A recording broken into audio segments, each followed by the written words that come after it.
Bienvenidos al podcast del Mundo Tatakai. Anécdotas, historias de la lucha libre, invitados, experiencias y opiniones, contadas o narradas por un ex luchador. Mundo Tatakai. Hola amigos del Mundo Tatakai, los saluda su amigo Solar Junior y yo soy Solar y les deseo muchísimo éxito en esta nueva etapa. Hola, les habla Canek, el príncipe Maya. Larga vida para la lucha libre mexicana. Un abrazo para todos ustedes. Mando un saludo cordial a todos mis compañeros jugadores. Sintoniza en Apple Podcast, Google Podcast, Spotify, Breaker, Pocket Podcast, Radio Public y TuneIn. Que viva la lucha libre mexicana. Los saludos desde México, amigo Guillermo Tercero. Gracias. Bye.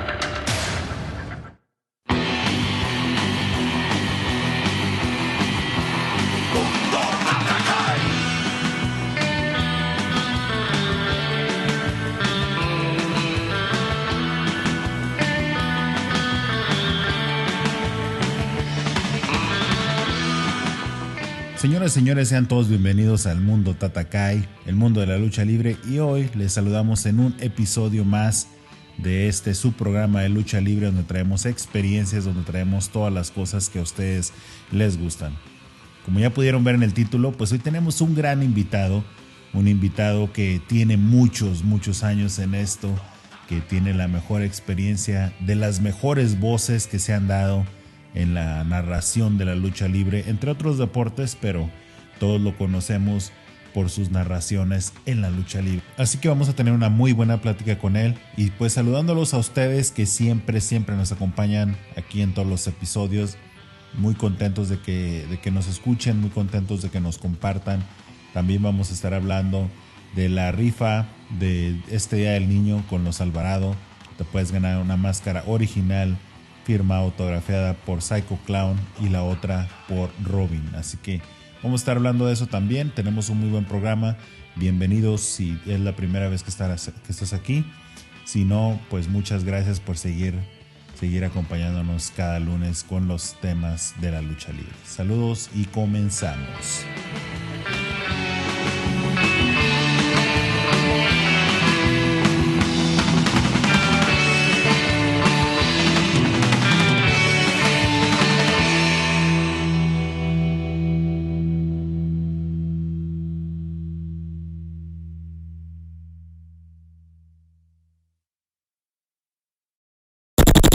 ¿Eres coleccionista o simplemente quieres tener algo personalizado de tu luchador favorito?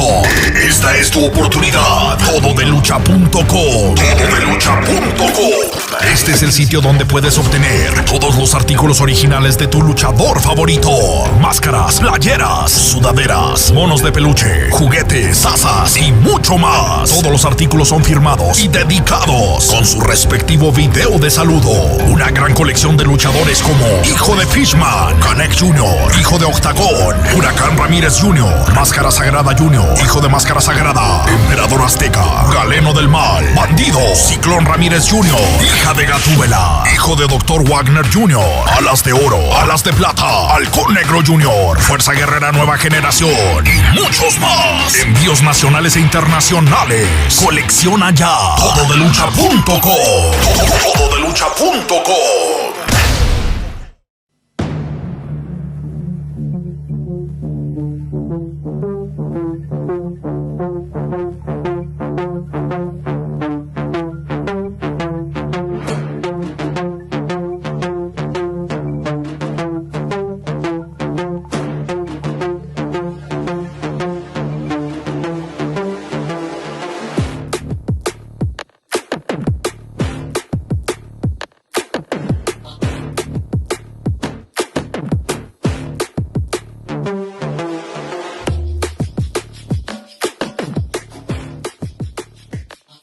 De las mejores voces que ha escuchado este deporte, de las mejores voces que ha tomado un micrófono, tenemos el gran gusto de presentar a un personaje muy peculiar, a un personaje muy original. Él ha tenido la fortuna de hacer mancuerna con buenos personajes y con muy buenos maestros del micrófono. Basta con cerrar los ojos y hacer memoria y todos tenemos grabado esas voces que narraban un encuentro de lucha libre, pero a la vez eran parte del espectáculo, eran parte de la lucha libre, eran parte de la historia que se estaba viviendo. Esos narradores aún los conservamos en nuestra memoria, aún recordamos todas las palabras, todas las frases, todo lo que conlleva narrar una buena lucha.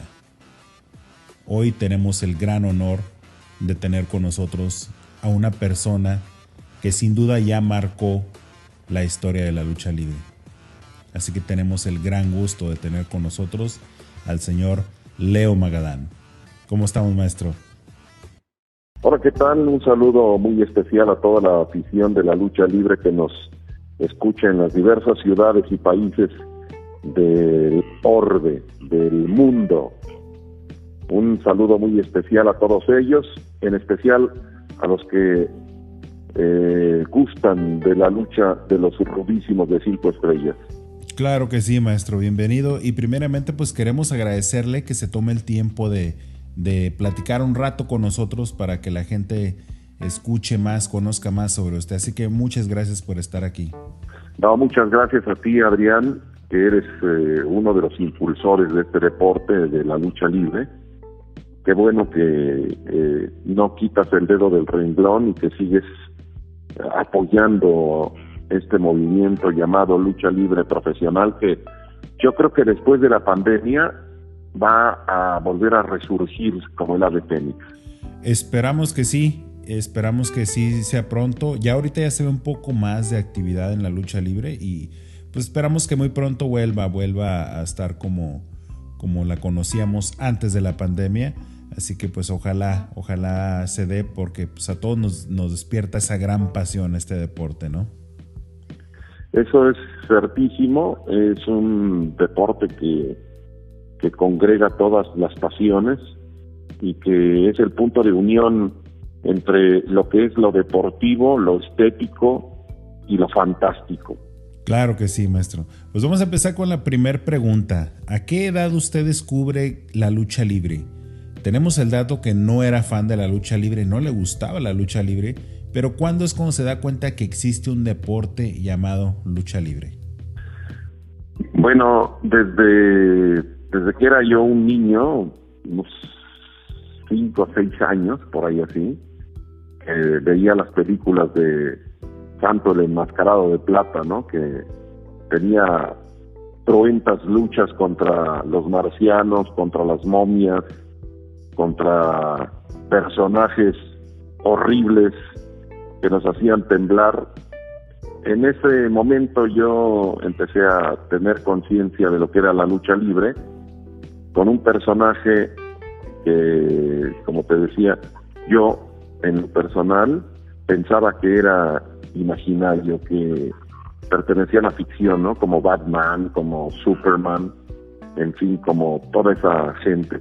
Hay una anécdota de que la gente en los Estados Unidos pensaba que el santo era también de otro planeta, o por lo menos que vivía solamente en la imaginación de los que lo crearon, porque en los Estados Unidos la gente tenía la impresión de que este personaje solamente era ficticio. Cuando llegaban a la capital de la República Mexicana y lo veían anunciado en la Arena Coliseo o en la Arena México, se sorprendían porque jamás habían imaginado que este personaje era de carne y hueso.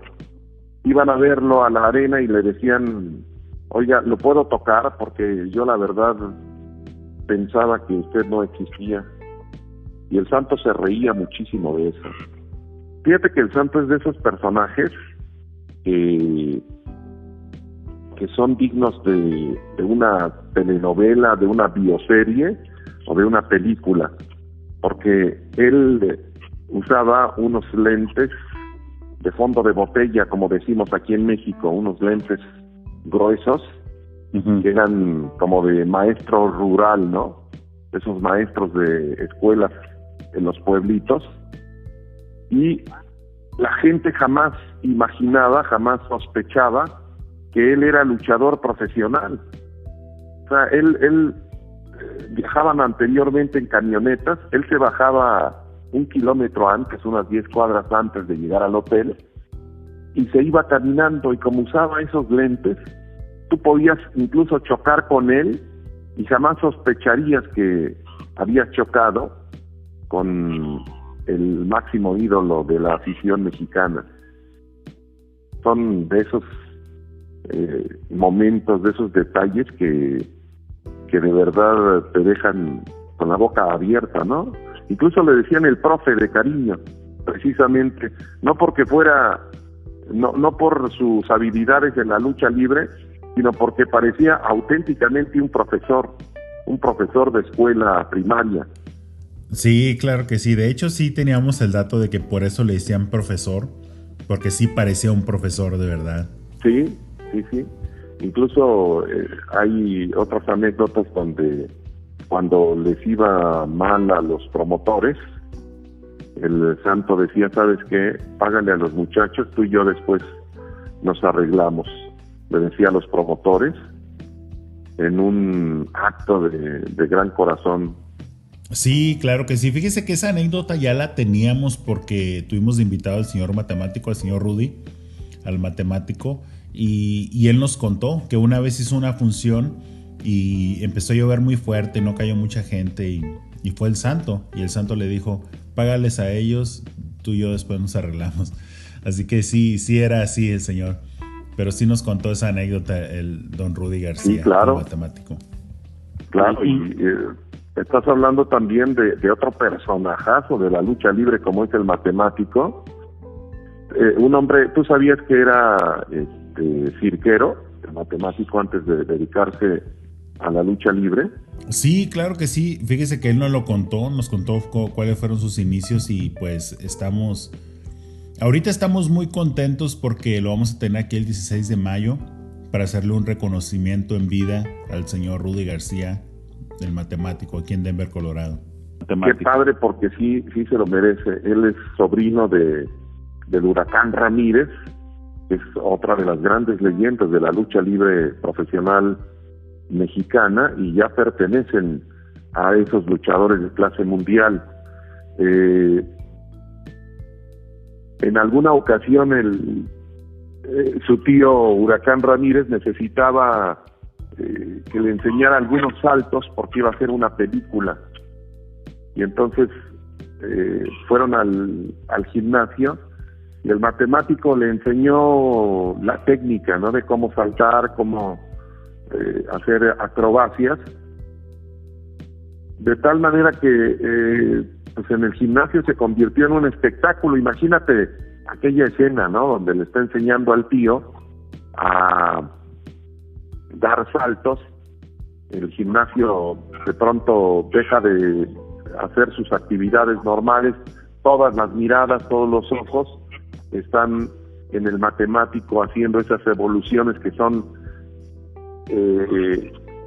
raras, que no son comunes en la lucha libre, porque en aquel entonces la lucha era totalmente a ras de lona. Los que saltaban les decían cirqueros o los malveían, ¿no? Y uno de los primeros que hace eso fue Black Shadow, pero Black Shadow tenía que dosificarse, tenía que hacerlo con dosis, porque si no se le echaban encima.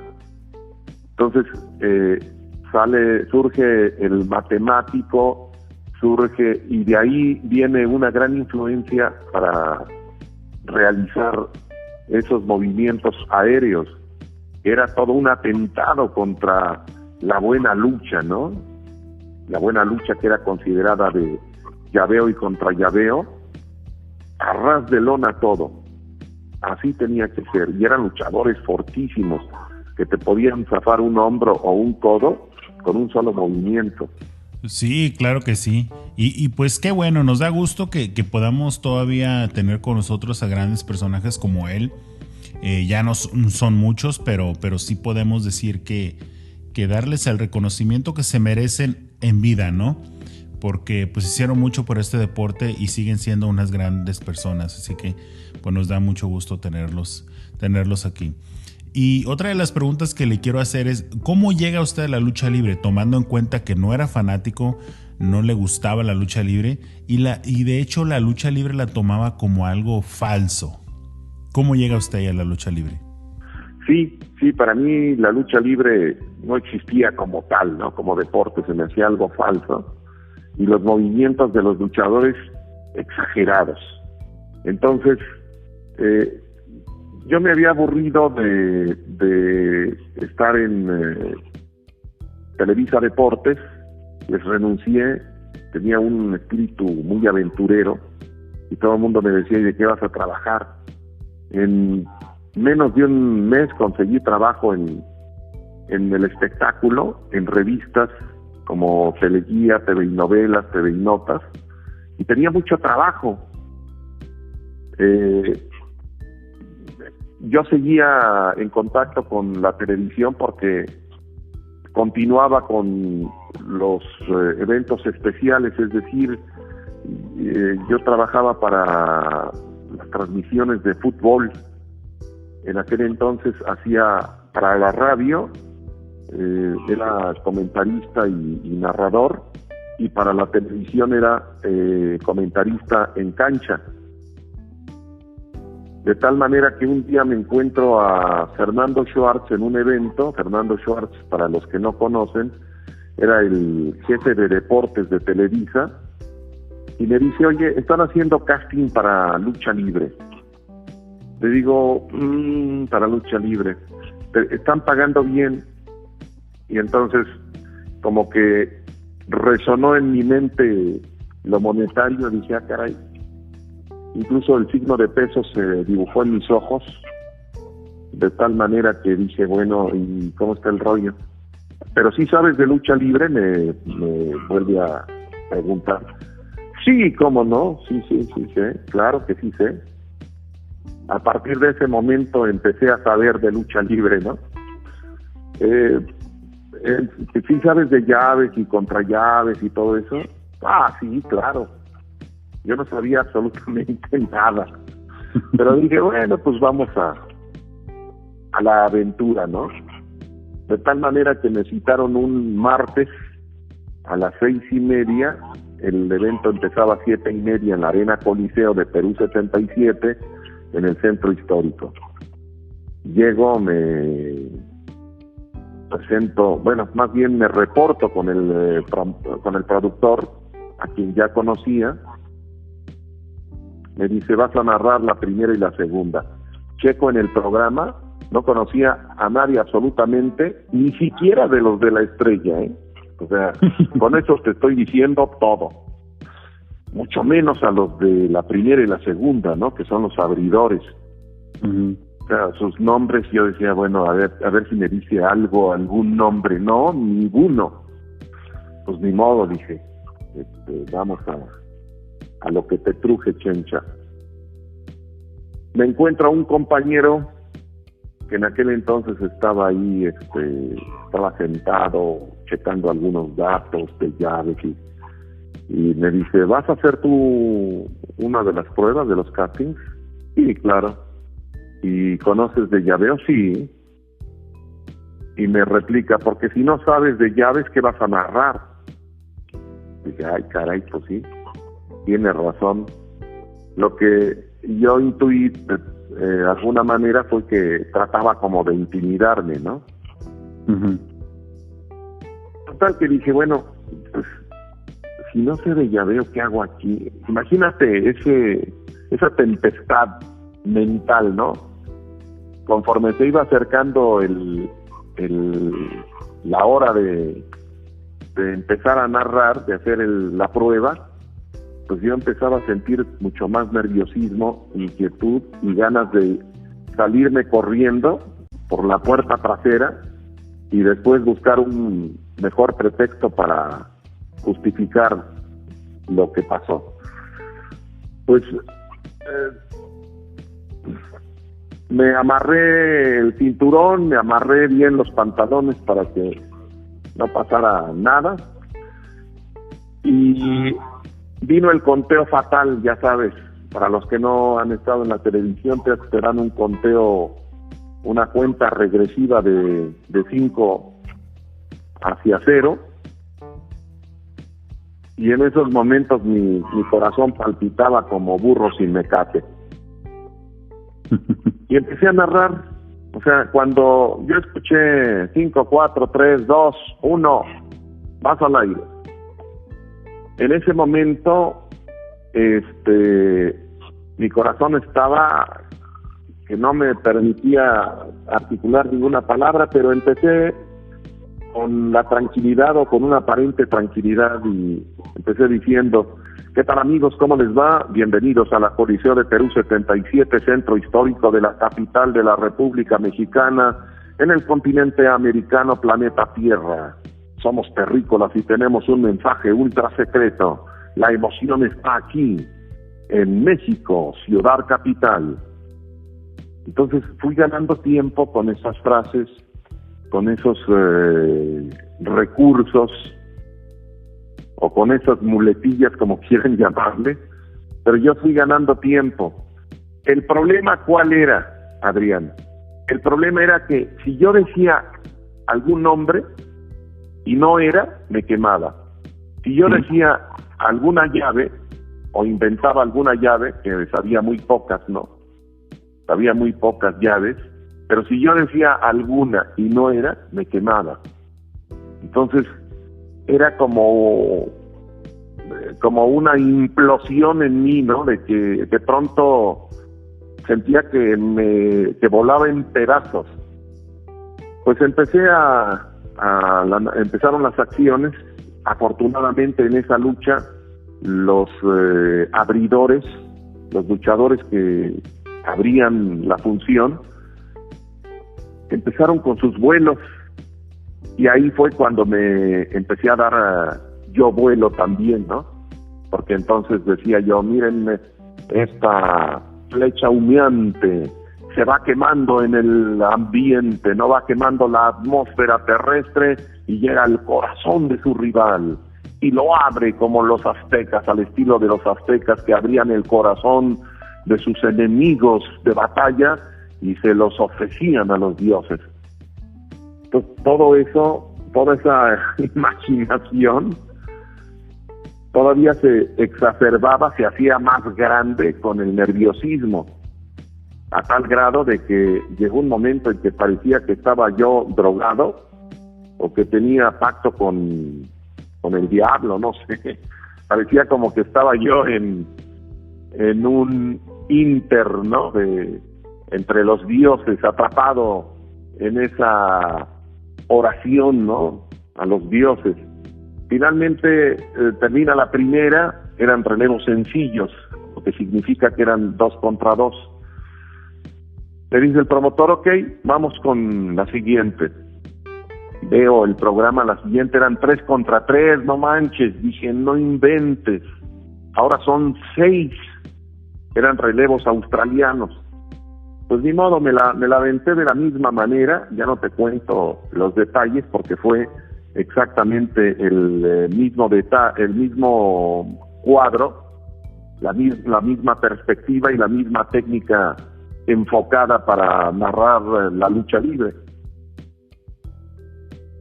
Terminé y dije, terminas con esa sensación de que saliste avante, no tuviste ningún problema, ¿no? O sea, o los problemas que tuviste los resolviste como aquel marinero que está en medio de la tempestad, pero pues, al final mueve todos los mecanismos y logra salir del escollo, ¿no? Solo logra salir de aquellas olas enormes que amenazaban aplastarlo, ¿no?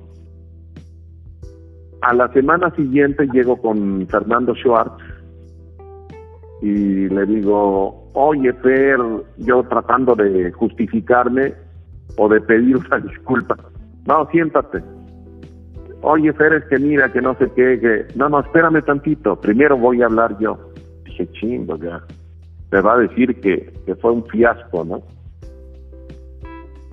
Oye, pues quiero decirte que estuvo muy bien, me encantó la narración. Lo que queremos en este momento es que la lucha ya no sea tan técnica, porque está ahuyentando, el ser tan técnico ahuyenta a los televidentes. Entonces necesitábamos a alguien que suavizara ese tono técnico y que le diera más imaginación al estilo de las viejas crónicas de Ángel Fernández. Dije, pues qué padre, y qué bueno que me dice eso, porque Ángel Fernández es mi ídolo. Total que a partir de ese momento me dieron la chamba y de forma ininterrumpida hasta el 2010, que rompió Televisa con el Consejo Mundial. Yo seguí transmitiendo para Televisa Deportes las transmisiones de lucha libre, incluyendo las de la WWE de las mujeres. Entonces para mí fue como una fuente de trabajo. A partir de ese momento yo narraba de 3 a 4 funciones a la semana, y para mí fue como algo muy padre.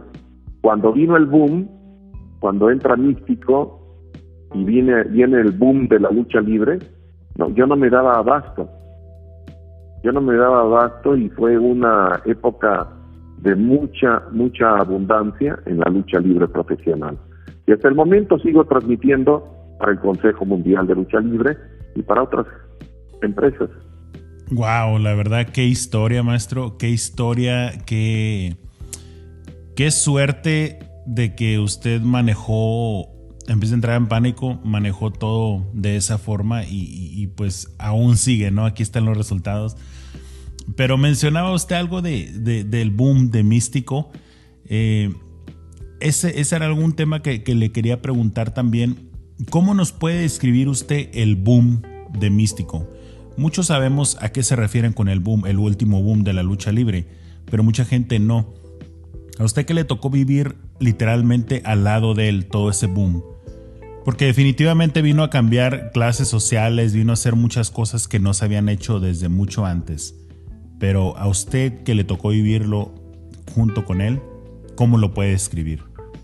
Bueno, pues primero que nada fue lo de las clases sociales, aunque me lo hayas hecho notar, es que eso fue lo que detonó esa explosión impresionante y que causó tanto furor en las distintas arenas de la República Mexicana. Cuando Místico une las clases sociales, pues obviamente cambia incluso el concepto, mi hermano, incluso el concepto de lo que es la lucha libre, porque antes la lucha libre era para jodidos, para molados, para pobres o para tontos. Después de Místico cambia totalmente el enfoque de la lucha libre, y al cambiar el enfoque, pues obviamente se convierte en algo de moda, ¿no? Al convertirse en moda, en automático se convierte también en algo sumamente atractivo, y empiezan a proliferar promotores en toda la República Mexicana. Cambia la manera de caminar de todos los luchadores, todo el mundo quería caminar como Místico. Cambia la manera de saludar, todo el mundo quería saludar como Místico, ¿no? Levantando los brazos en alto, asusando a la gente para que gritara Místico. En fin, el Místico se convierte como en un prototipo de lo que es el luchador. Y lo curioso, lo extravagante es que llegábamos a la provincia y la gente me decía, ese no es Místico. Caray, ¿por qué no es Místico? Porque en la televisión se ve mucho más alto. ¿Y a mí me imaginabas así de alto? No, a usted lo imaginaba más bajito. Pues ya me contestaste. O sea, a Místico lo veían como un coloso. A Místico lo veían como un luchador tipo Conan, ¿no? De 1.80 de estatura y un físico tipo Apolo, ¿no? Lo veían con proporciones exageradas, producto de lo que se hablaba en la televisión, de lo que se hablaba en los medios de comunicación y de lo que lograba en el ring, que era esa magia. Yo no he visto ningún luchador, incluyendo las grandes figuras como Atlantis, ¿no? Que son ídolos, que tú sabes que son taquilleros, pero cuando los aficionados y sobre todo los niños veían a Místico, sus miradas como que se transformaban. Haz de cuenta que estaban viviendo un sueño y que estaban viendo a un ser de otro planeta. Eso era lo que yo veía en esos niños, y eso era lo que él proyectaba, un ser de otro planeta, ¿no? A pesar de que lo tratabas y decías, es que tiene todos los defectos del mundo, viene del barrio, viene extraído de Tepito, Ciudad de México, ¿no? De uno de los barrios, pues, hay que decirlo con todas las letras, ¿no? Más temidos, más feos en el sentido de inseguridad, incluso de estética, ¿no? De los barrios donde no quiere uno estar solo como a las 4 de la mañana, ¿no? Y caminando, además. Entonces, todo eso generaba Místico, ¿no? Era como un semidios. Yo lo decía en las transmisiones, ¿no? Es una especie de semidios, una encarnación entre alguien terrestre y un dios, ¿no? De ahí viene Místico como una especie de semidios con poderes sobrenaturales que hacían ver a la gente cosas que a veces no eran, ¿no? Sí, claro, y como lo hemos platicado muchas veces, yo creo que el santo inspiró a muchos luchadores, no nada más lo creo, ellos mismos lo han dicho, pero inspiró a muchos luchadores por eso, porque fue un boom. Hablamos de Místico, que también hizo lo mismo. Muchos luchadores son luchadores hoy en día por Místico. Y pues indudablemente son personajes que no nacen todos los días. Ni el carisma ni el estilo. Se tienen que juntar, yo creo que un buen de cosas para que se dé algo así. Y como se tiene que juntar, pues no muchas veces se da. Pero pues sí queríamos que usted nos lo contara porque a usted le tocó literalmente vivirlo en ese momento que estaba pasando. Había domingos o sábados que teníamos tripletes, cuatripletes o hasta 5 funciones en un mismo día. Era algo interminable, increíble. Y a veces luchaba Místico 15 minutos y se iba. Y 15 minutos y se iba. Y 15 minutos y se iba. Y los niños que querían fotografiarse en las funciones intermedias se quedaban hasta llorando porque querían la foto con el ídolo. Era una locura, era como una especie de manicomio, de psicosis masiva, donde la gente veía cosas que uno no veía, ¿no? Veía esas cosas extraordinarias, fantásticas, esas, ¿cómo te diré? Esos dones que tienen los superhéroes, ¿no? Ese poder sobrenatural lo veían en Místico. Y si te das cuenta, pues Místico, ¿cuánto mide? 1.65, 1.68, ¿no? Cuando mucho, ya con las zapatillas. 1.68 con las boquitas que usaba. Entonces cuando Por eso algunos aficionados lo veían y negaban que fuera él, porque en la televisión aparecía como un ser gigantesco, casi mitológico, con poderes sobrenaturales. Esas son las cosas que yo nunca me podía explicar. Incluso había eventos donde una vez nos tocó en Texcoco. Te voy a contar una anécdota. La función empezó a las 8:30, pero Místico tenía como 2 o 3 funciones antes. Nos dieron las 12 y el presidente municipal de Texcoco a todos nos arrestó ahí mismo, pero la función seguía, o sea, la gente no se enteró de qué estaba pasando. Para esto, el promotor, que era el Brazo de Oro, implementó una serie de actividades dinámicas para que la gente no se aburriera. Algunos niños pues ya no nos siguieron el paso y empezaron a dormirse, y Místico no llegaba. ¿Sabes a qué hora llegó? Al 1:45 de la madrugada. Llegó, todavía se metió al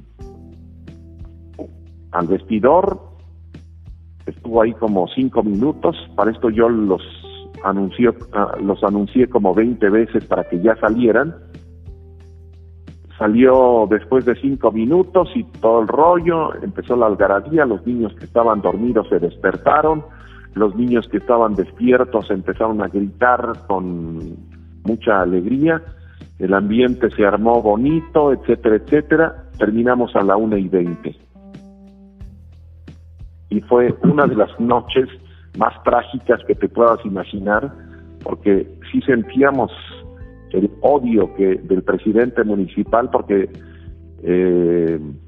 aquel tenía la impresión de que nos estábamos burlando de él, de su buena fe, y pues en parte tenía razón, ¿no? Porque si el evento estaba programado a las 8:30, más o menos una función debe terminar en 2 horas, 2 horas y media, cuando mucho.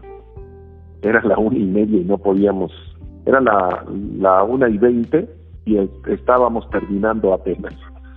Así es que se pueden imaginar las que pasamos, ¿no? No fueron todas buenas, pero yo solamente me acordaba de las buenas. Sí, definitivamente el ritmo de trabajo que traía era impresionante, era increíble. Pero pues ustedes que les tocó vivirlo junto con él también, porque esta anécdota que nos cuenta, pues ustedes tuvieron que pasar por eso también, ¿no? Ya que ustedes, pues la mayoría de sus luchas, ustedes estaban ahí. Sí, en la mayoría de las funciones de Místico estábamos. Y pues la verdad, en aquel entonces prácticamente vivíamos para eso, ¿no? Obviamente se reflejaba en lo económico, porque nadie podrá negar que nos fue muy bien económicamente a todos los que participamos en ese boom de Místico. Pero por otro lado, pues sí andábamos todo mundo con problemas físicos, porque al que no le dolía una cosa, le dolía la otra, y no era para menos. Estábamos en medio de un mare magnum, de un estrés total, donde a la semana teníamos mínimo 10 funciones, ¿no? Nosotros que estábamos fuera, Místico tenía 20, 30 funciones. A él económicamente le fue súper bien. Había una rivalidad tremenda con el Perro Aguayo, no sé si te acuerdas, y con Dr. Wagner. El Perro Aguayo empezó a discutir con las autoridades del Consejo Mundial de que por qué a Místico le daban tal cantidad y a él le daban menos, que lo que le daban al Perro Aguayo era una lanota, ¿eh? Por decirte algo, no me creas mucho en la cantidad, pero más o menos eran 50,000 pesos lo que ganaba el Perro Aguayo por función. Pero a Místico le daban mucho más, o sea, le daban casi el doble, ¿no? Por función. Uh-huh. O sea, el perro aguayo con 20 funciones, el perrito, el hijo del perro aguayo, con 20 funciones, prácticamente llegaba al $1,000,000 sin despeinarse. El Consejo Mundial se encargaba de armar las funciones. Y un día decidió el perrito irse. Cada quien toma sus decisiones, pero a mí se me hizo demasiado exagerada la decisión de él en ese momento, porque ganaba muy bien sin despeinarse. Él creó su propia empresa de los perros, del mal, se llevó sus productos y todo el rollo, pero y empezó a cobrar lo que místico, ¿no? Al principio le empezaron a pagar a algunos promotores esa cantidad, pero de tener 20 funciones al mes, por ponerte una cantidad, se redujo a 4 o 5 al mes. Y entonces ya no le resultó, o sea, de todas maneras ganó menos que cuando estaba en el Consejo Mundial, a pesar de que él era dueño de su merchandise, de todas las camisetas, todos los shorts, las gorras, todos los productos que tuvieran su marca. Son detalles, son de esos capítulos de la lucha libre que la gente no conoce, ¿no? Sí, claro que sí, maestro, y es lo que nos interesa escuchar, estas anécdotas, estas cosas que a ustedes le tocaron vivir, que ustedes lo pueden contar. Eso es lo que más nos gusta en este programa, ¿no? Aquí yo creo que de todos los que estamos escuchando ya nos sentamos en nuestro sofá cómodo, algo de tomar, y aquí ya estamos escuchando todo esto. Pero platico un pasaje del perrito aguayo, que me contó el perrito aguayo, de su papá. Claro que sí, maestro, es su programa. No sé si ya te lo sepas. Su papá estaba juntando para comprar una casa. Era una casa que estaba en una esquina y que durante 20 años estuvo soñando con comprársela a su esposa, y a su hijo siempre que pasaba le decía: mira, esta casa va a ser de nosotros.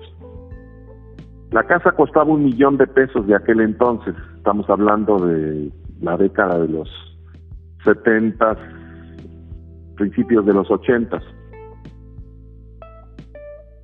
Y entonces el perrito estaba ya en 900 y pico, ya le faltaba poquito para juntar la casa, incluso ya había dado el anticipo.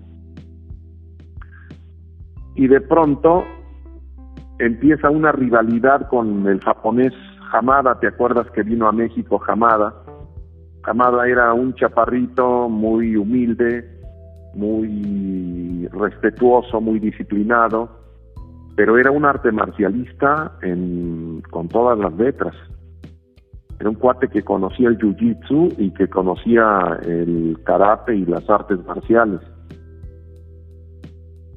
El perro empieza la rivalidad y le empieza a pegar durísimo a Hamada, y Hamada no decía nada.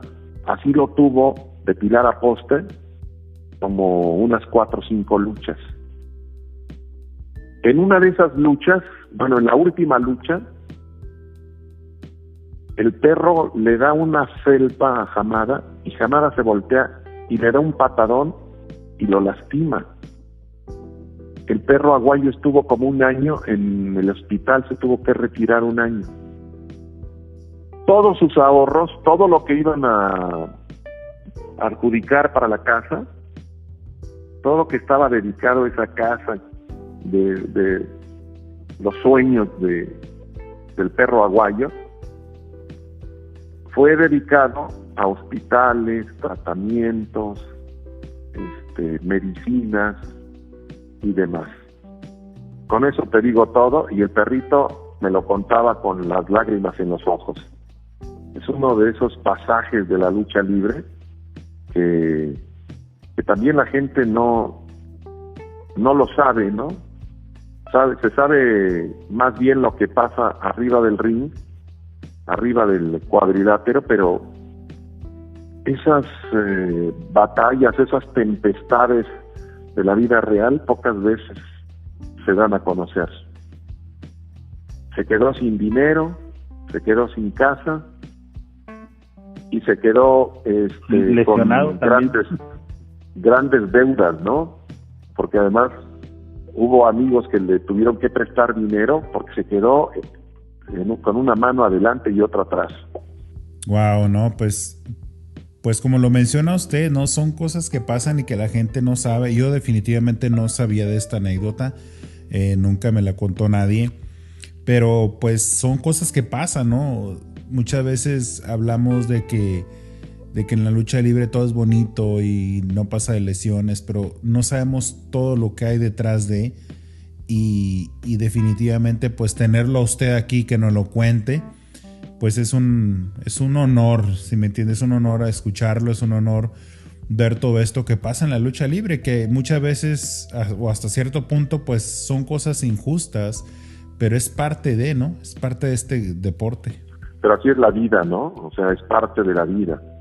Porque la vida en realidad no es justa. La vida en esencia es injusta.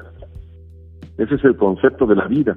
El rollo es que tenemos que vivirla como nos toque, y vivirla con plenitud y dando gracias a Dios por la vida, ¿no? O si no creen en Dios, gracias al universo, gracias a ese poder que está fuera de nuestros límites, ¿no? De eso sí tenemos que estar muy conscientes, de vivir esta vida o este momento como si fuera el último de nuestra existencia, ¿no? A pesar de todos los pesares, ¿no? Que es lo que a veces es insoportable, de que sabes que la vida no es justa, sabes que la vida tiene un fin, porque todos sabemos que en algún momento nos vamos a morir. Y eso es lo que a veces es insoportable, ¿no? Pero también es parte de las reglas y tenemos que asumirlo como tal.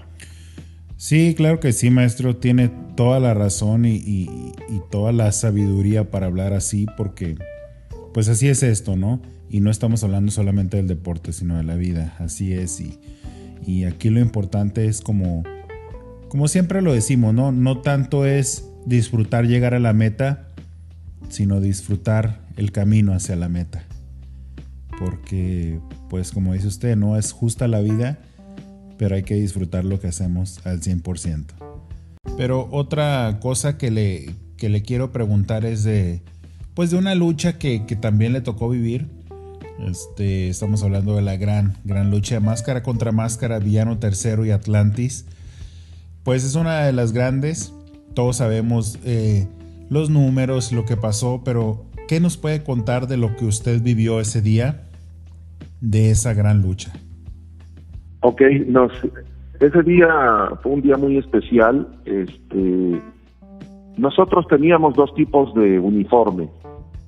Uno que era de camiseta y pantalón, más bien playera y pantalón, y otro que era el de traje. El de traje era el que utilizábamos para las funciones muy especiales, como homenaje a 2 leyendas, como los aniversarios. En aquel entonces, como era una función muy especial, nos citaron de traje. Llegamos todos muy dandis ahí a la junta de producción. Me acuerdo que nos citaron 2 horas antes del evento. Generalmente llegamos 1 hora antes, pero en esa función nos citaron 2 horas antes porque iban a cerrar varias calles alrededor de la Arena México. Fue en marzo del 2020, en el homenaje a 2 leyendas. Entonces ya llegamos y nos dijeron lo que íbamos a hacer, etcétera, etcétera. Sí, había mucho nerviosismo y había mucha gente ya haciendo fila. Había una algarabía tremenda. Costaba trabajo entrar a la arena. Ya se veía que iba a ser un llenazo de bote en bote, como dice la canción. Nos dieron, siempre se hace una junta de producción donde nos dan los tips o las indicaciones para que grabemos las entradas,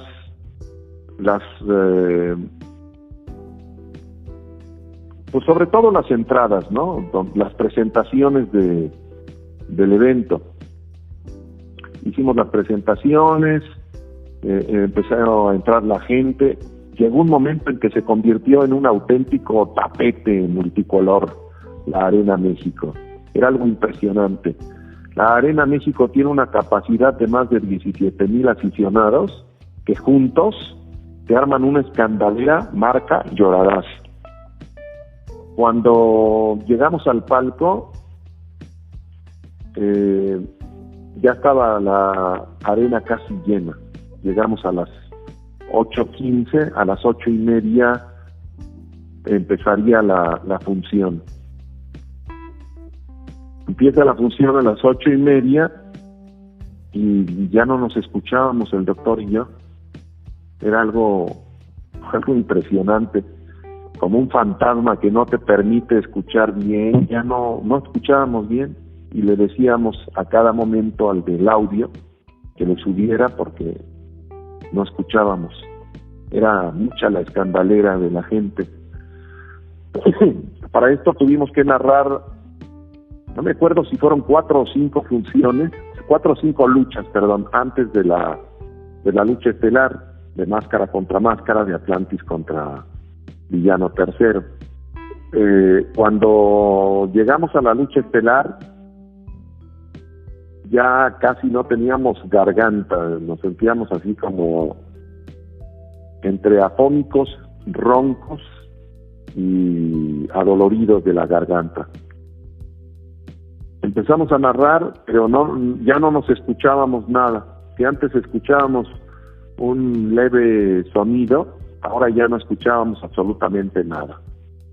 El de audio nos dijo por los audífonos: perdón, pero ya tienen todo lo que se puede dar de audio, así es que a ver cómo le hacen. Dijimos, pues ni modo. Empezamos a narrar, como no nos escuchaban, nos hacíamos señas el doctor Morales y yo. Estaba como comentarista el Javier el Gusano de Seda Yáñez, que fue luchador profesional y es hijo de una de las grandes leyendas como fue era Enrique Yáñez, don Enrique Yáñez, el de la cabalgata al Quebec. Bueno, seguimos transmitiendo, seguimos narrando, y hay un momento en la culminación, porque fue una sola caída, ¿no? A todo el mundo nos cayó como cubetada de agua fría, que el anunciador dijo que iba a ser a una sola caída. Dijimos, ay caray, está bien raro todo esto. Pero bueno, seguimos narrando, la lucha se fue prolongando, la lucha duró como media hora o 40 minutos, pero no fue una lucha corta, fue una lucha larga. Total que al final, todo el mundo, eso está circulando por YouTube, ¿no? En todos lados. Si te das cuenta, Atlantis le aplican a Atlántida. Y entonces yo grito, no, doctor, no, Atlantis, no. Pero parecen gritos de un loco, ¿no? Y es que como no nos escuchábamos, no alcanzábamos a modular la voz. O sea, llegó un momento en que ya estábamos narrando como locos, ya sin un control de la voz, que es lo que hacemos los profesionales de la comunicación, ¿no? Los locutores, los cronistas, toda la gente que se dedica a este negocio.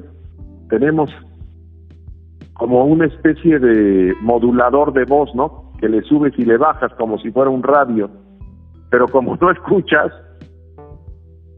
pues hablas como loco o gritas como tal. Entonces, checa ese pasaje al final y te vas a dar cuenta que estamos gritando como locos, sobre todo tu servidor. Yo lo escucho y me da una vergüenza tremenda, pero bueno, si para algo sirve de justificación y si no me quieren justificar, pues no, ni modo, sí grité como loco y me confieso culpable. Al final nos subimos, o sea, ya ves que ganó Atlantis con la Atlántida.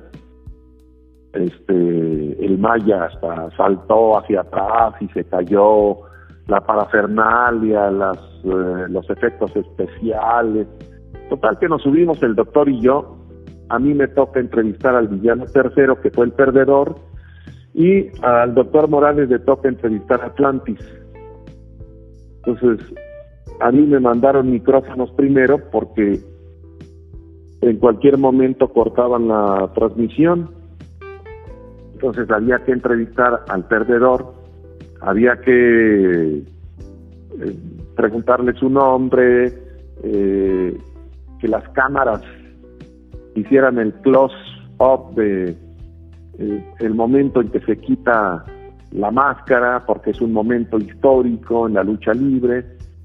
Total que eso pasó, villano tercero, uno de los momentos más lindos es cuando el público se le entregó a usted y que no sé qué. No, sí. ¿Y cuál fue el momento más duro para usted? Todos los momentos fueron duros. Y villano, y háblenos de esto y esto. Total que llega el momento en que se quita la máscara y yo recuerdo que grité, este es un momento histórico. Villano tercero dice llamarse tal y tal, ¿no? Arturo Díaz Arturo Mendoza. Díaz. Sí. Ajá, pero en ese momento me dijo Arturo Díaz Mendoza. Villano tercero dice llamarse Arturo Díaz Mendoza. Y le dan a cargar a su hijo, uno de los villanitos que posteriormente se convirtió en luchador, ¿no? Actualmente los dos villanitos son luchadores profesionales. Después le paso los micrófonos al Doc y ya le toca entrevistar a Atlantis, pero mi entrevista sí duró más o menos como 7 minutos, tiempo que para la televisión es una locura, ¿no? Es muchísimo. Pero el momento histórico lo ameritaba. ¿Cómo ves, Adrián? No, pues definitivamente una gran anécdota. Como lo mencionaba antes, pues nosotros todo lo vimos, muchos lo seguimos viviendo de repente en internet, pero pues ya el escucharlo de sus palabras, desde su posición donde estaba, desde su perspectiva, ya es otro rollo. Entonces, pues nosotros con mucho gusto escuchando todas estas anécdotas que pues la verdad engrandecen y enriquecen más, ¿no? Las luchas que pues a todos nos han gustado. Así como breviario cultural, ahorita que termine la entrevista, pon el final, cuando estamos gritando desaforadamente, ya sin rienda, ¿no? Pero sobre todo tu servidor, esos gritos tienen la explicación de que fueron producto de que ya los audífonos no nos servían, o nos servían para dos cosas, para nada y para nada. Pues para la gente que nos escucha, aquí va el audio, de una vez. ¡Vaya dramatismo! ¡Vaya! ¡No! ¡Cuidado, villano! ¡Cuidado, villano! ¡No! ¡Doctor! ¡Se zafó el villano tercero! ¡Gracias, querido público! Ese es el apoyo de un público que se ha entregado al rudísimo de 5 estrellas. El villano tercero. Vaya manera, Pistolero Yáñez, de zafarse. Atlantis no aguantó ya el peso, está muy cansado Atlantis, pero tiene que regresar porque sigue castigando la espalda y la zona lumbar. Vean ustedes cómo se duele, doctor Alfonso Morales, el villano tercero. Efectivamente, la gente vuelve a apoyar. Villano, villano, villano. Aquí, señoras y señores, amables amigos del Sistema Sky, Ni en las mejores sesiones de la mejor lucha libre del mundo se había visto un dominio tan intenso. Es una acción alterna y lo que son las cosas. La larga cadena de lesiones del villano tercero puede ser la diferencia. Y lo vuelve a llevar con la Atlántida. 24 segundos cuando enfrentó. ¡Cuidado, villano! Charles, señoras y señores. ¡Cuidado, villano! ¡Villano! ¡No salió, doctor! ¡No pudo salir! Este es el rostro del triunfo.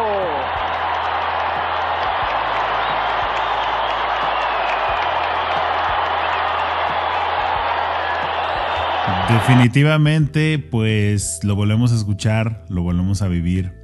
Una gran lucha, y como menciona usted, fue tanta la emoción y que no se escuchaban que ya estaban pues narrando así, ¿no?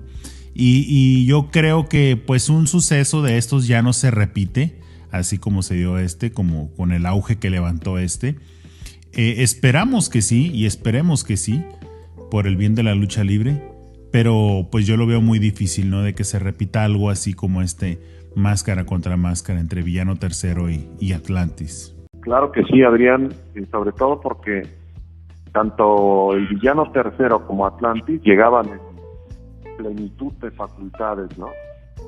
El Villano Tercero, tú sabes, durante muchos años fue de las jóvenes sorpresas en el torneo de Cuatro Caminos. Cuando llega al Consejo Mundial de Lucha Libre, llega ya en plenitud con un bagaje de pleitos, de combates estelares impresionantes. Incluso la gente en el toreo no quería contratarlo con sus hermanos porque el Villano Tercero realmente era una estrella en sí. O sea, él brillaba más solo que con sus hermanos, aunque sus hermanos eran maravillosos, ¿no? Y lo siguen siendo. Sí, claro que sí, se lo comento porque tuve la oportunidad de conocerlo, la oportunidad de platicar con él, y era una persona que tenía un ángel, un imán, como a lo mejor mucha gente que no lo conoció puede ser difícil de entender, y solamente la persona que lo conoció sabe de lo que estoy hablando, pero se sentía algo así con él, y no haciendo menos a los demás, como dice usted, son muy buenos luchadores, muy buenas personas a lo que yo he sabido, pero él tenía ese extra, ese ángel que pues no todos los luchadores lo tienen, ¿no? Villano Tercero era un fuera de serie, y lo manifestaba en cada una de sus luchas. Tenía esa técnica individual y esa chispa únicas. Y del otro lado estaba Atlantis, que era el ídolo de los niños, un luchador muy técnico. Desde los 9-10 años fue uno de los brazos derechos de Cuauhtémoc el Diablo Velasco. Prácticamente el Diablo Velasco lo adoptó, porque él llegó de Acatic, un pueblito de Jalisco, hasta la capital que es Guadalajara, y se topó con el Diablo Velasco porque quería ser luchador. El Diablo Velasco lo adoptó prácticamente, y desde los 9 hasta los 18 lo convirtió en uno de los gladiadores más impresionantes de la historia de la lucha libre, porque pues prácticamente él vivía, respiraba y mamaba la lucha libre, ¿no? Con un entrenador de la magnitud del Diablo Velasco, que creó a toda esa escuela de gladiadores tan impresionantes que vinieron después a la capital de la República Mexicana y que crearon la escuela de Jalisco, ¿no? Que era muy respetada. Ya después vino la escuela de la comarca lagunera, que le empezó a hacer un poco de sombra a los jaliscienses, y sin embargo sigue teniendo esa altura y ese respeto gracias al Diablo Velasco. Entonces llegan los dos como dos titanes, dos gigantes, en un encuentro que, como tú dices, es difícil que se vuelva a repetir, ¿no? Con esos ingredientes.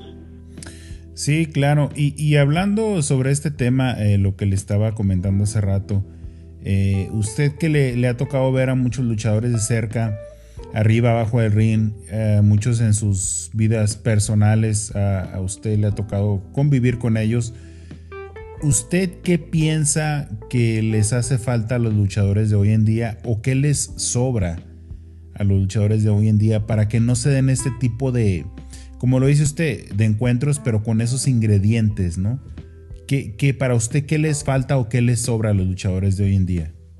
Fíjate que yo diría que no les falta nada. La mayoría de los luchadores son muy buenos, tanto del Consejo Mundial como de AAA, como independientes. Yo he visto gente muy buena. El problema aquí es en encontrar a alguien sobresaliente, un fuera de serie, ¿no? Como fue Místico, como fue Solitario en su momento, en fin. Si te das cuenta, técnicamente les puede fallar algo, pero son sobresalientes porque logran conectar con el público. O sea, el público se refleja en ellos. Y eso es algo que no se vende en ninguna lapalería o en ninguna farmacia, ¿no? Eso es algo que ya se trae como... Yo lo veo, por ejemplo, como con el caso de Pedro Infante y Jorge Negrete. Jorge Negrete era perfecto, era un cantante de escuela. Él cantaba por notas.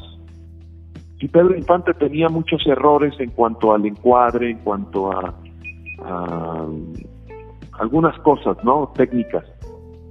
Sin embargo, Pedro Infante fue el ídolo de México. Y el otro tipo, hasta medio odiado, medio... como que le tenían allá a la sombra, ¿no? Pero es también cuestión de la personalidad de los luchadores o de los cantantes o de los artistas, porque el luchador de alguna manera es un artista. Entonces, yo creo que tiene que ver mucho la personalidad, la manera como tú logras contactar y meterte en el hueso de los aficionados. Cuando logras eso, pues ya triunfaste, ¿no? Ya la hiciste. Si no lo logras, pues es porque te falta algo, y ese algo, pues aunque se pueden hacer ejercicios para lograr algo mejor, ¿no? Pero en los luchadores es muy difícil. Es más, hay luchadores que son perfectos, técnicamente perfectos, pero son fríos, ¿no? No son taquilleros. Sí, porque claro. tú como promotor de pronto traes ¿a quién, por ejemplo? Llevas a Volador Junior y al Bandido, ¿no? Por decirte algo. O llevas a Psycho Clown y a fulanito de tal. Pero ¿por qué los llevas? ¿Por qué no te llevas, por ejemplo, a X o Y o Z para no herir susceptibilidades, ¿no? ¿Por qué no te llevas a esos? Porque no son taquilla, no te venden. Y sabes que si haces una función con esos luchadores, si sales con gastos, das gracias a Dios. ¿No es cierto? Sí, pero claro. sabes que si llevas a los que te mencioné, son como más garantía de taquilla, ¿no? Regresando a tu pregunta, porque yo mismo me acabo de responder, ¿qué les falta a los luchadores? Yo te respondí, no les falta nada. Quiero ofrecer una disculpa y rectifico. Sí les falta algo, luchar para el público, no para ellos mismos. Les falta luchar para el público, que es lo que hacen Volador Junior, lo que hace el Bandido, lo que hacen Psycho Clown, lo que hacía La Parca, ¿no? Que en paz descanse. Lo que hace Omega, ¿no? Que son luchadores que los ves y dices, ay caray, qué bonito se mueven, ¿no? Sí, claro, y como siempre lo he dicho, ¿no? Es parte del trabajo, pero cuando el luchador se entrega al público, pues es cuando el público le responde, ¿no? Y es cuando su trabajo puede lucir pues más todavía de lo que lo está haciendo, porque ya tiene esa conexión con el público. Pero otra de las cosas que le quiero preguntar es, todos sabemos la relación que usted llevó con el doctor Alfonso Morales, esa mancuerna que hacían en el micrófono, esa química que tenían ustedes dos, de que no importaba qué le dijera a él, usted siempre tenía una salida, fuera verdadera, fuera falsa, pero siempre tenía una salida a todo lo que le dijera. Todos sabemos de esa relación muy buena que ustedes llevaron en el micrófono. Pero hablando ya en una relación de amigos fuera del trabajo, ¿cómo era vivir o estar en constante contacto con fuera el de la doctor lucha Alfonso libre? Fíjate Morales? que fue algo muy padre. Éramos muy unidos. El Doc es una de esas personas que se quita la camisa cuando eres su amigo. Obviamente, como era muy buena gente, pues había gente que abusaba, ¿no?, de esa confianza que él les daba. Y cuando se enojaba muy fuerte, incluso conmigo a veces, en medio del chismerío de una empresa de comunicación, nos vimos envueltos en varios chismes, ¿no?, de lo que la gente decía o que decía que yo decía, que fulanito dijo. En fin, él dijo que tú decías, que tú dijiste y que dijeron. Lo resolvimos en su momento y era una persona fuera de serie, en todos los sentidos. Como persona, te digo, se quitaba la camisa, era súper divertido, y había esa química, ¿no? Es muy difícil. Por ejemplo, con mis compañeros actualmente me llevo muy bien. Sin embargo, no hay esa química que existía con el doctor Alfonso Morales. Y espero que no se ofendan, ¿no? Pero es algo que se ve, y lo que se ve no se juzga. De tal manera que cuando estábamos en las transmisiones, pues, fluía bien bonito. Yo me podía equivocar y no pasaba absolutamente nada. Tenía la personalidad más o menos, ¿sabes de quién, Adrián? De Paco Stanley. Yo trabajé 8 años con Paco Stanley en el radio, en la radio, como se dice, y teníamos esa libertad, ¿no? Nos sentíamos como peces en el agua para crear cosas. Es más, el mismo Paco Stanley te estimulaba a crear situaciones, crear personajes. El personaje del romanesco, yo se lo hice de carne y hueso. Él decía que era el romanesco porque vivía en la colonia Roma, y me salgo un poquito del tema, me voy con Paco Stanley. No, claro, y entonces, adelante. Como Paco Stanley decía que vivía en la colonia Roma, pues yo le creé un personaje. Entonces en el radio yo decía: el romanesco cabalga por las estrechas y serpenteantes callejuelas de la Roma antigua. La oscuridad ha caído y se han prendido algunas antorchas. Y de pronto, con esa voz cavernosa, esa voz de hombre a hombre, exclama. Y él decía: romanescos. Entonces era algo muy chistoso, pero él mismo te estimulaba a que generaras otras cosas, ¿no? Por ejemplo, yo le decía: Paco, esa es mi pierna. Y él decía: ay, perdón, morenito, con razón, la comezón no se me quitaba. Cosas así, ¿no? Teníamos sketches bien planeados, pero con mucha creatividad.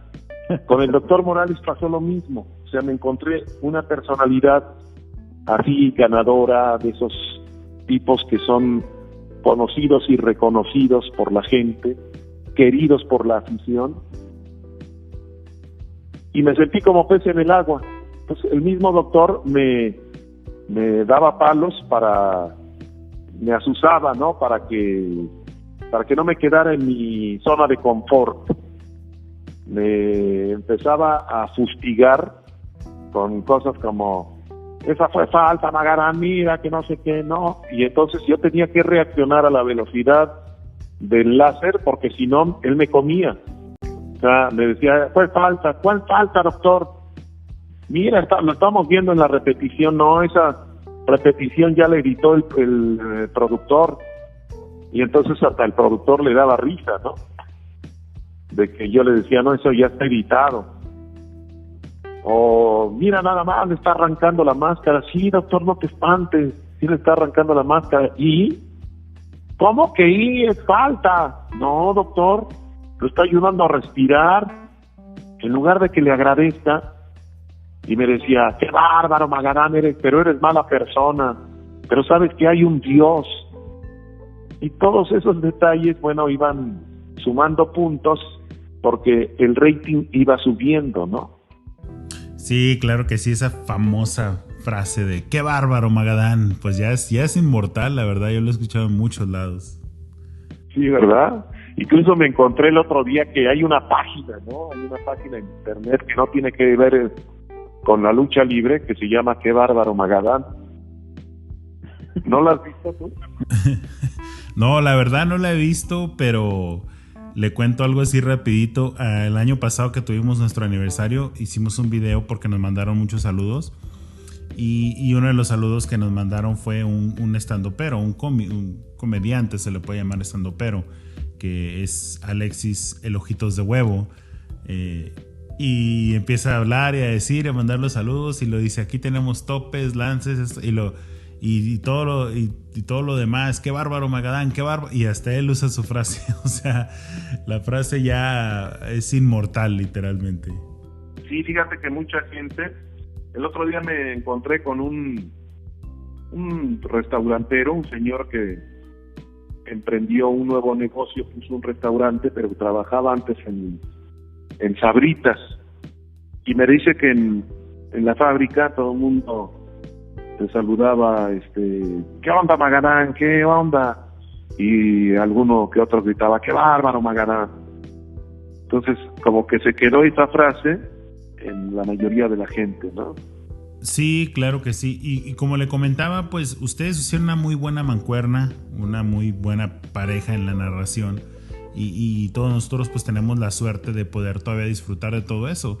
Gracias a las redes sociales, en YouTube, pues están muchas luchas donde ustedes pues se daban vuelo, ¿no? Ahí uno con el otro, y pues poderlas disfrutar otra vez y tenerlas ahí para siempre. La voz de usted, la voz del doctor, pues yo creo que es muy, muy gratificante, ¿no? Poderlas escuchar, y que pues literalmente la mayoría de nosotros crecimos con esas voces, crecimos viendo la lucha libre, entonces pues, es algo muy chido, ¿no? Volverlas a escuchar. Es muy difícil verlo desde dentro, pero yo creo que parte del éxito es que en ningún momento utilizamos ninguna grosería, ¿no? Siempre el lenguaje era como ese travieso que ni siquiera tenía conciencia de que era travieso, ¿no? Defendía nada más su punto de vista, pero y lo hacíamos de manera que fuera natural, ¿no? Pues yo creo que esa fue la clave del éxito de ese tipo de transmisiones, donde utilizábamos nada más el ingenio, un poco de imaginación y mucha pasión. Esa es la palabra, mucha pasión. Si ahorita tuviera usted enfrente al doctor Alfonso Morales, ¿qué le diría? Si lo tuviera enfrente, le diría a mi hermano que lo quiero mucho y que se le extraña en todas las transmisiones. Se le extraña muchísimo en todas las transmisiones. Fíjate, me está contestando. Con esos ruidos de locomotora, ¿no? Igualmente.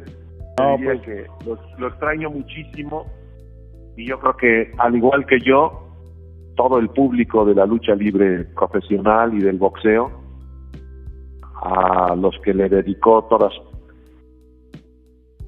Eso es lo que le diría.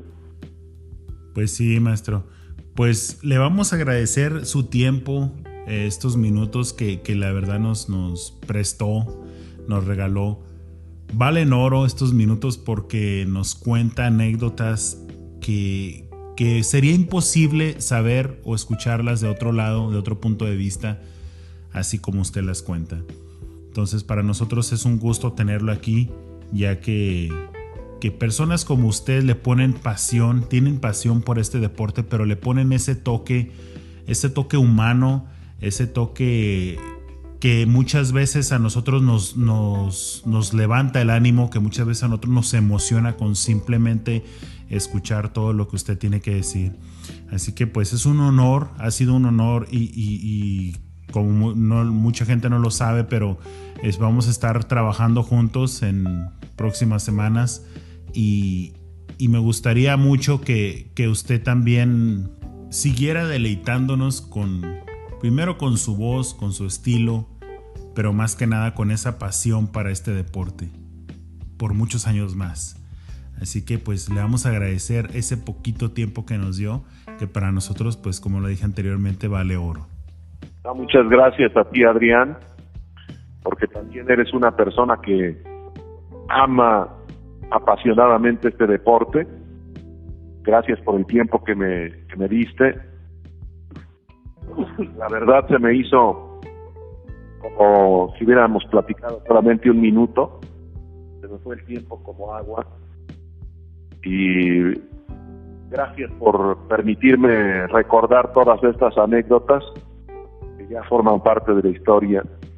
Y les mando un abrazo a todos los aficionados de la lucha libre que están en los distintos países en donde nos escuchan. Y un abrazo fuerte a ti, Adrián, un abrazo fuerte a ti, porque sé que conoces las entrañas de este deporte, porque sé que lo amas, lo respetas y lo quieres como pocas personas.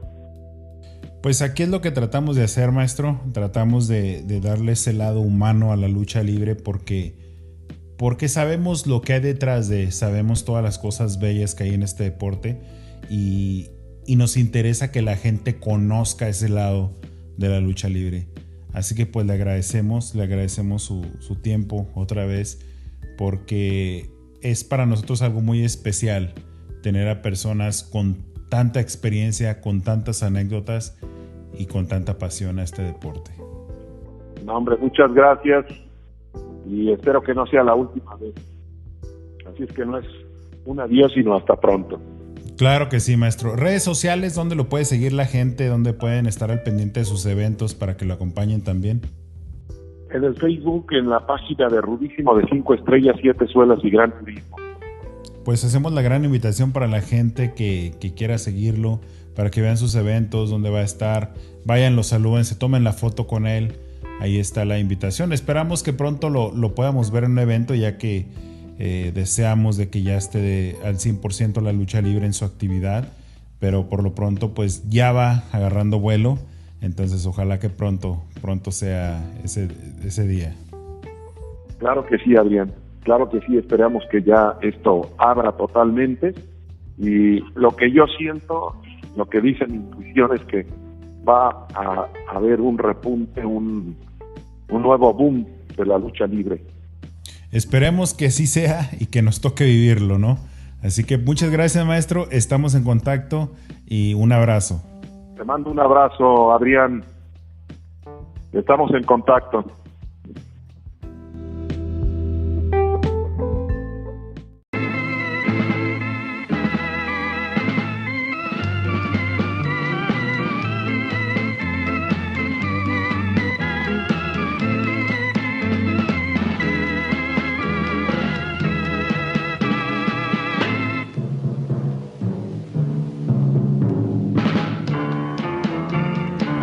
Y bueno, señoras y señores, les agradecemos a todos los que se quedaron hasta el final. Como ya pudieron escuchar, pues una gran plática, una plática que vale oro con esas anécdotas del señor Leo Magadán.